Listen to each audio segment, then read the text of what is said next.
So right here behind the camera right here is just water, like a pond. So I'm a bit worried about slipping down this slanted rock and falling in. But I think we'll be fine. So today, like last week, I'm outside again. And I have my little trusty notebook here. And last time I talked about artists that I thought were really slept on, underrated. And now this time I'm talking about like experiences I've had at concerts, because I feel like I have a decent amount of stories to tell. So I thought I'd share with all of you. Paris, Texas. Okay, so Paris, Texas, the rap duo. I saw them. I was so excited to see them. They're one of my favorite groups out there. And I actually met my Twitter oomph there too, Soapy Lou. I like Soapy Lou. Shout out Soapy Lou. So I went with my friend Simon, now boyfriend Simon. The whole like reason I think I have this written down is because basically like 30 seconds into the first song, Simon passed out and I had to drag him out of the pit, like unconscious because he was dehydrated or something. And then literally like 2 songs later, like we were sitting at the back and 2 songs later, he's like, no, I'm good. I can go back in. I'm fine. And yeah, I don't know. It was really crazy because he fell down. He's getting like stomped on and I had to pull him out. That was really, I don't know. It was a super fun show though. Paris, Texas Live is so sick. And then another show with like a pretty freaking crazy crowd is my first proper show is JPEGMAFIA, who I saw at the Phoenix in Toronto. It would have been not last year, 2 years ago now, right?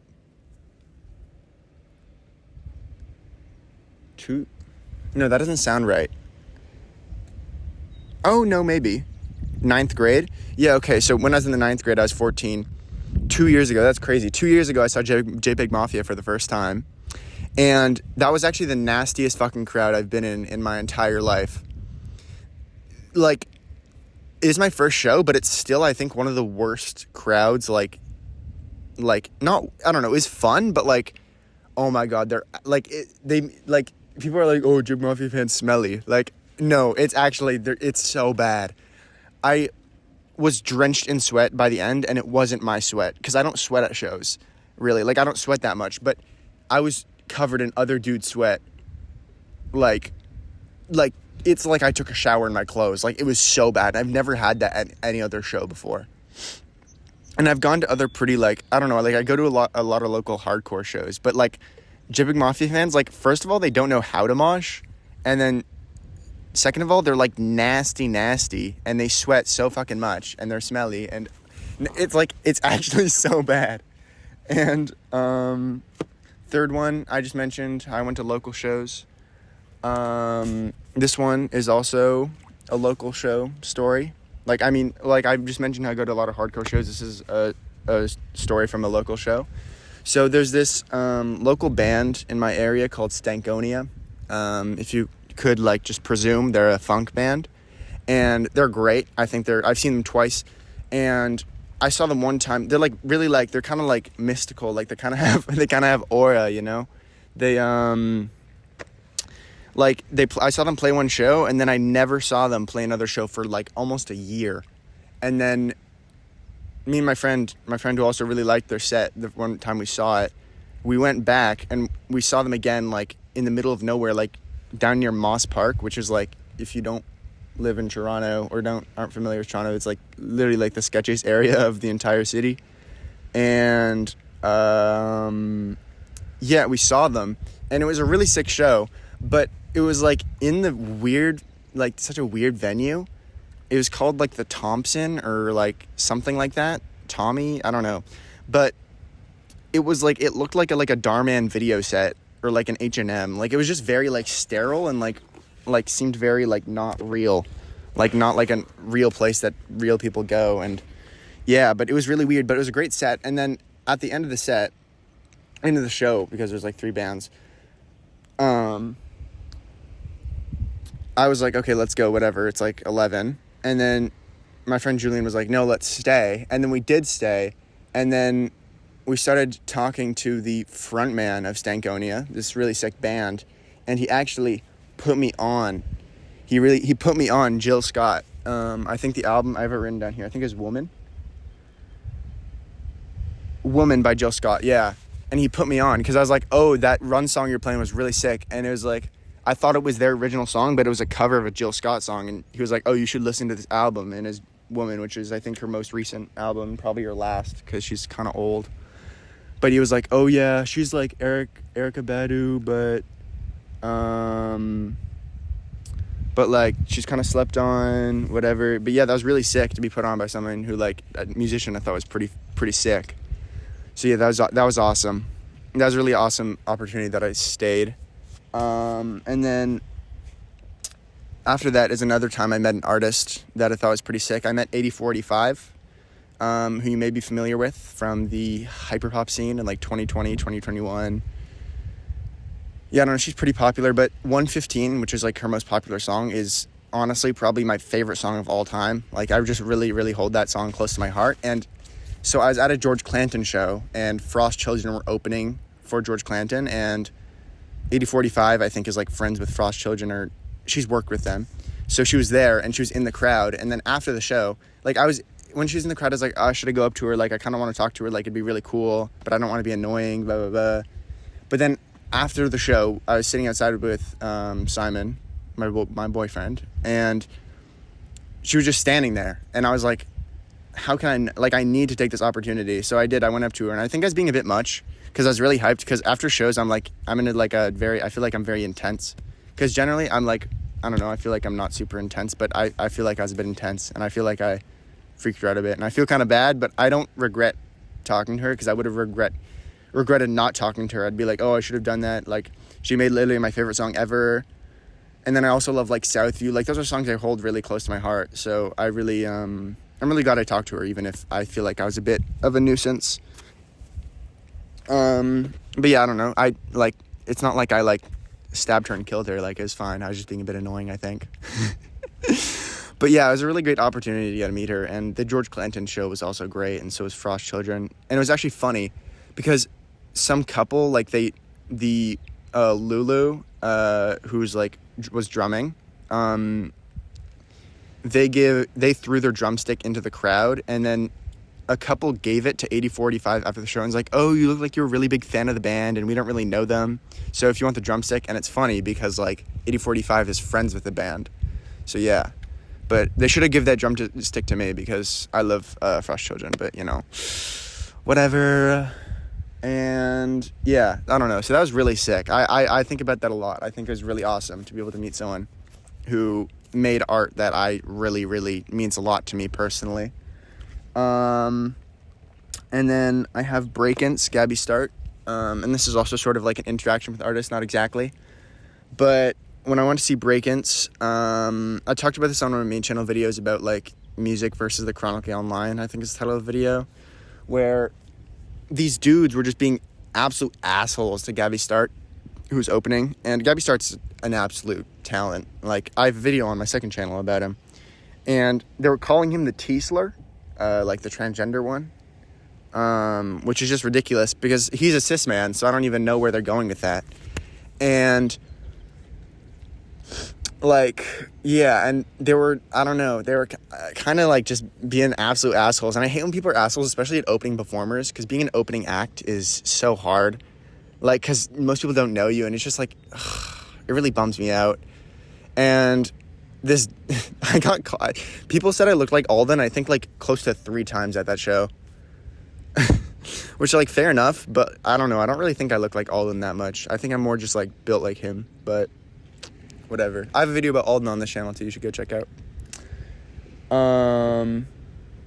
But yeah, and then during Gabby's set, I was like the only one singing the song, because like Gabby's like, I think like 1/20th of the size of Breakins. But yeah, no, I really love Gabby, and being able to see him was really great. And when I was singing his songs, we were making like really intense eye contact because I was like the only one moving in the crowd. Well, me and my friend Julian. And yeah, that was kind of cute, you know, that's kind of cutesy. And I was really happy to, like, I don't know, I like to show love to the artists that I really like. It's just kind of what I do with these videos. So yeah, I don't know. It's really sick. I feel like to do stuff like that. Actually, reminds me, I don't have it written down in here, but when I went to see Panchico, I was honestly going for the openers. Tagabao, they are gutting a body of water, and Weather Day. Weather Day didn't get to the show because they were having issues with getting a visa. So, because I think they're Swedish or something. I don't know. But I saw Tagabao, and I started a freaking mosh pit for the opener, and no one was giving it energy. But then I started that, and people were actually moving around, and it made me really happy to be able to like actually do something. Because sometimes openers sometimes bum me out because like people are just like on their phones and shit. But like being able to start that energy and like get people to still have a good time, even if they're not familiar with the music, and maybe familiarize people with the music and like stuff like that's just kind of fun. And I just think it's kind of cool to like do that kind of thing, and just moshing is fun. So I'm glad, like, yeah, I don't know, it's fun. And my camera is like really close to overheating right now. Next we have Alex G. I'm gonna really need to speed up this process because it's actually, oh my god, it's like there's like bars of like the temperature, and it's getting really close to being too high of a temperature. But next we have Alex G. When I saw Alex G, I was not very familiar with his music. I love his music now. I adore it. He's like one of my favorite songwriters of all time. But it would have been last September. Oh my god, close to 2 years ago now. Wow, that's crazy. I've been going to like shows for a while. Like I'm like, that's crazy time. But yeah, I saw him. I was not familiar with his music at all. I'd listened to Race and Trick, I believe, which are like the two most popular ones.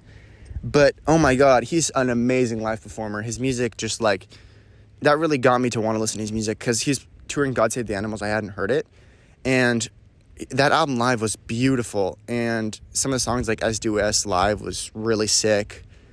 I think I heard Crab. He played Crab, which isn't on God Save the Animals, but it's a really good track, and that was really sick. Some of his like really popular ones like Mary and Sarah and whatever, but it was really, really, really, really awesome to see him live, because it was $20. I got it for $20 like the night of, because my girlfriend at the time and her best friend were going, and I was like, oh yeah, sure, I don't know, like I like his music, and it was $20. So I was like, oh, why not? So yeah, that was a really sick opportunity, and I'm really glad I took that.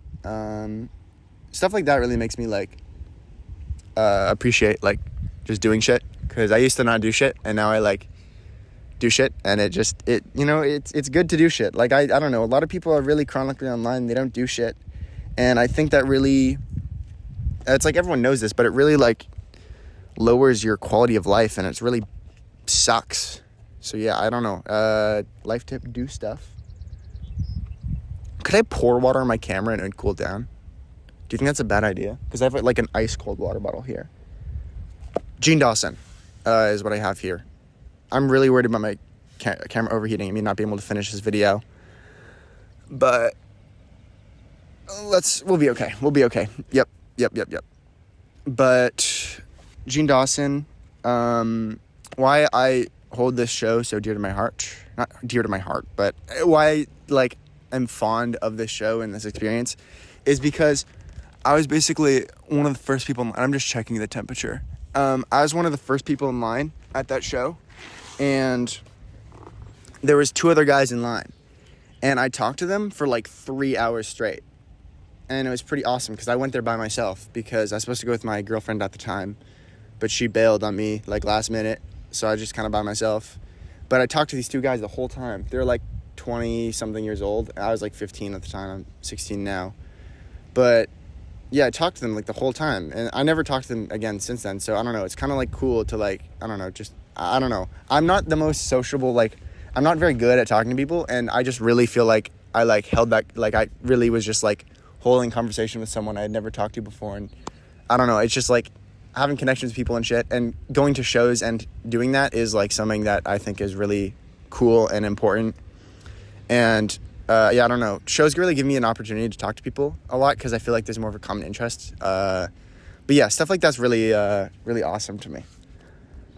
And the next one I have, that's all of the ones I have, actually.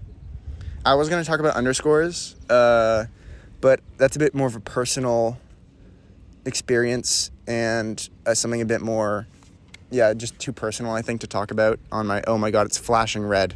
My camera's actually going to explode. But it's a bit too personal, so I'm not going to talk about it. But to conclude the video, I'm going to talk about what I'm excited to see next. I'm seeing underscores in September, and I'm also seeing Jane Remover in September. And those are literally my two favorite artists of all time, and I get to see them both. I'm seeing underscores in Montreal at Pomalosa, and I'm seeing Jane Remover open for JPEGMAFIA, and I get to see JPEGMAFIA again, my favorite live performer ever, for the third time. And yeah, so that's really sick. Bye. Hello, Sam Nation. We're out here, and today I have the world's sketchiest camera setup. I have it like hanging on a bar of metal over water, and that's not too good, but you know, I gotta get these second channel videos out, you know. It's got like, you know, it's for the vibe, you know, being out in nature. So yeah, this is the only place I could find to properly get it, and it's quite a secluded area. It's like the most secluded area I could find, so I can record in peace. But yeah, it'll be fine. I have it really wrapped around there. Yep. Sam Nation, tuning out for the moment.